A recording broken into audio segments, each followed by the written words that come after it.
Well, today on Focus Gaming News, we're speaking to Jan Urbanec, CEO at slot games provider Endorphina. Hi, Jan. Thank you for joining us. How are things in Prague? Hello, John. Good to be here with you guys. Prague is right now doing quite well, considering everything. That's good. Good to hear. So tell us, there's from Endorphina's point of view, obviously we've seen a huge influx of online slot providers of late, new games being launched on a daily basis, really. Is there space for so many products? Is the market reaching a point of saturation? What are your thoughts? Yeah, this is, I believe, on everybody's mind right now. Operators, providers, they're trying to understand what's their place, if they should focus on creating more games and like raise the competition, creating some pressure on competitors, which is what I heard one provider in an interview that says, look, there is tens of games released in a week for a big casino operator. And they said, why 50% of these games cannot be from us? So they are taking an approach to basically like even swamp the operators with more games. And I believe it's very good for short-term competition. It will advance game development. There'll be somebody who will definitely burn out. Either it will be some provider or even operators that try to get everything. The question here is, where is the peak? Because I don't see the peak yet, when everybody will be flooded with the influx of product that is created very fast. And for medium level operators, they don't have the experience to understand that product that is created too fast may have some issues. And I'm not talking about like, look, the game will not be as popular as other games or will not be played. I'm talking about issues that people don't talk too much in the industry. It can be like technical issues. So if you are a company that releases 2 games a week, you may be facing some challenges in terms of stability and worst case scenario in terms of payouts, which I don't think anybody wants to have this headache. And everybody from affiliates to suppliers to resellers to aggregators, everybody wants to have the security of a good and technically sound product. What do you prioritize then? What do you see as a priority? Volume, quality, innovation in sort of new titles, and what do you think players look for? Are players looking for always play new titles, or just once they find a quality title, they enjoy to stick with that? Definitely, the diplomatic answer is balance, but that's not an identity, because the provider needs to have an identity for the player. The player needs to understand, okay, if I open Endorphina game, I can expect A or B, but if I don't know what to expect and I see like every time Endorphina trying to change things too much, then they will not understand that it's an actual brand. They will just treat our games as, okay, another release, whatever, So the player definitely expects some innovation. Depends on the market, but there needs to be at least a small innovation. It can be minuscule change. It can be the way how the player makes a bet. It can be the way how you position a button. These things are not discussed. Everybody will discuss with you, okay, mega ways. That's like a big thing. That's a big change. Okay, but it's a big risk, as well. Like if you are a big time gaming and you come up with this, you need to know why you're doing it, right? So if there is now a big influx of people trying to emulate the Megaway success and trademark the mechanic and push the mechanic as like, guys, buy it from us and you will get the hype of our mechanic as well. This is, I don't believe it's good for your brand by itself. You are a little bit dissolving yourself, and unless you are the first one and the one that like invented this concept, then you will come as a copy of it. So again, we're talking about the identity.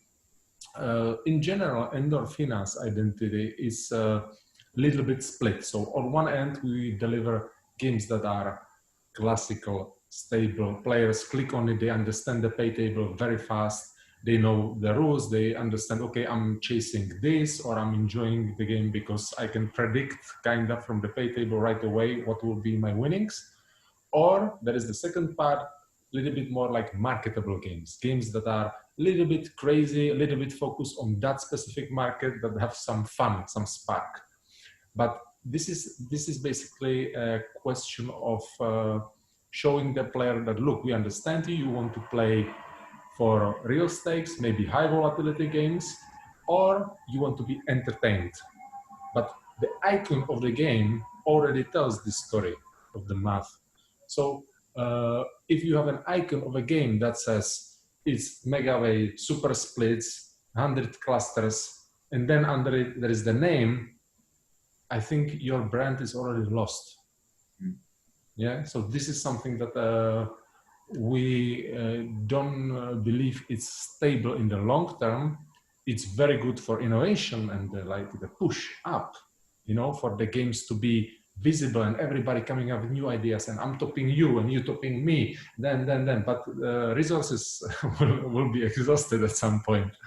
And good things may happen as well, as we saw the merger of NetEnt and Red Tiger, you know, top two companies going somewhere, you know, and then they meet themselves, and again, the resources have to be managed. So yeah, that's the take.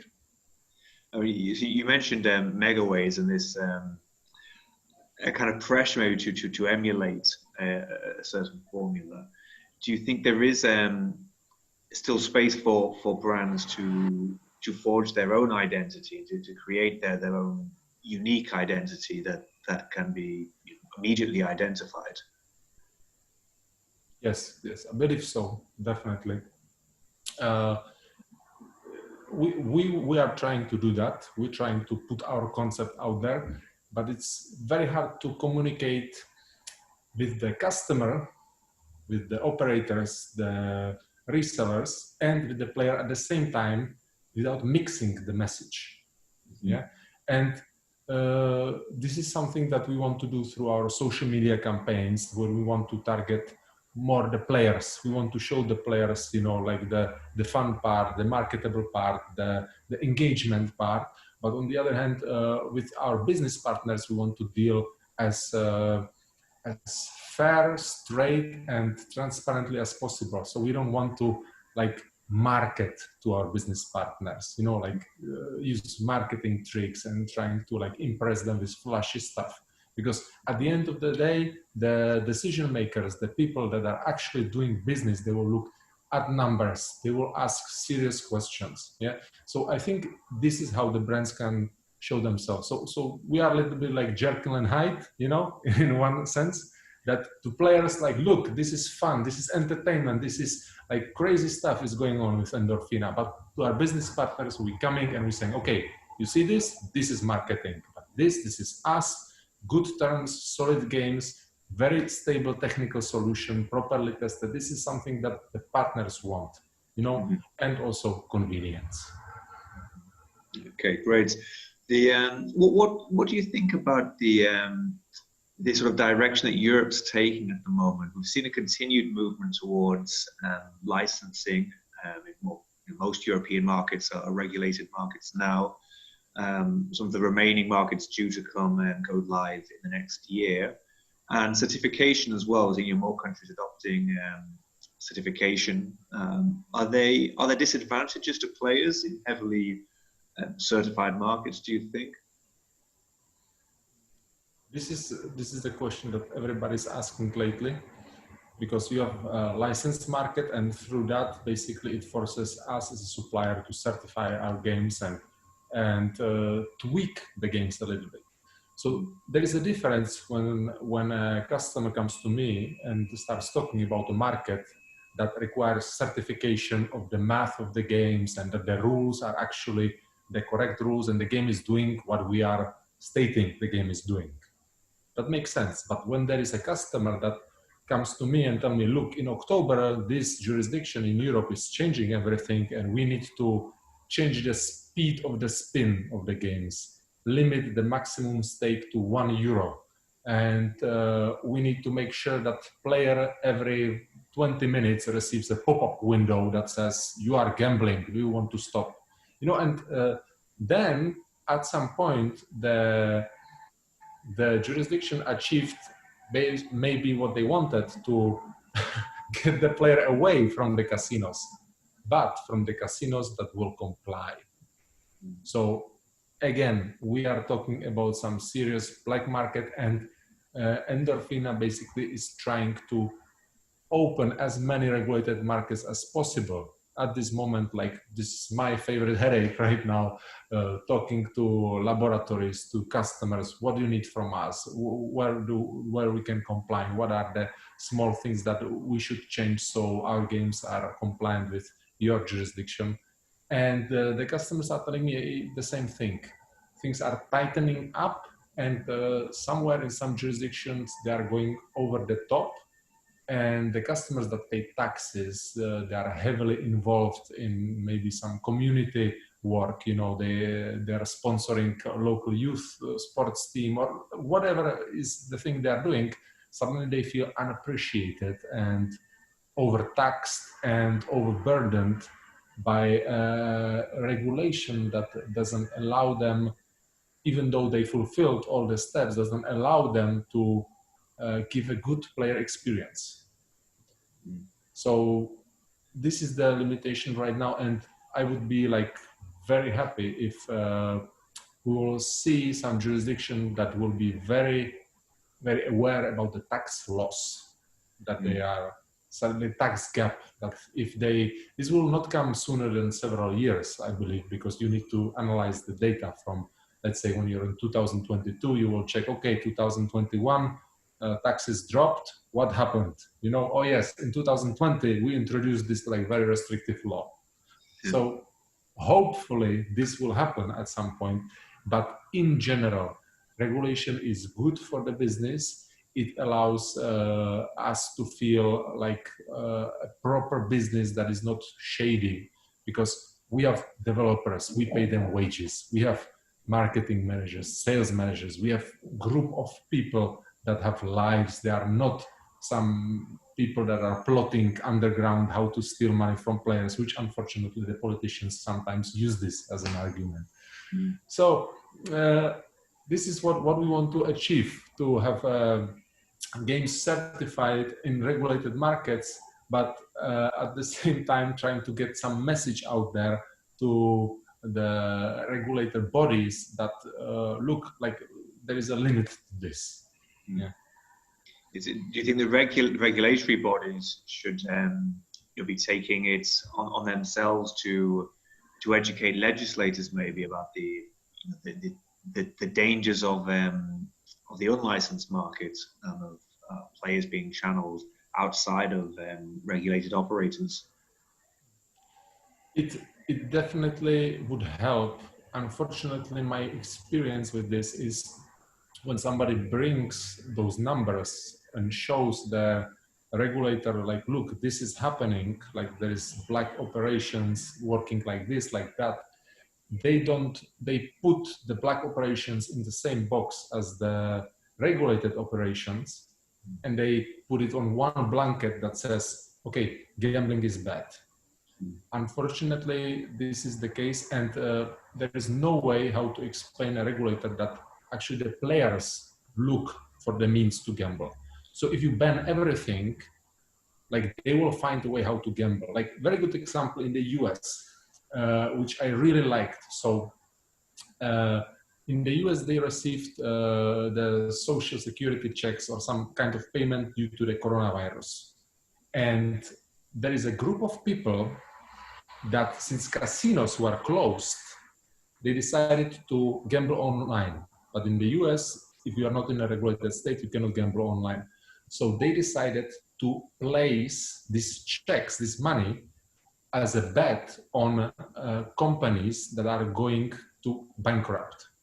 So they were basically gambling on the stock market indirectly. They knew they were gambling. They actually stated, look, I want to gamble on this company. I'm seeing it's going down, it's going to crash.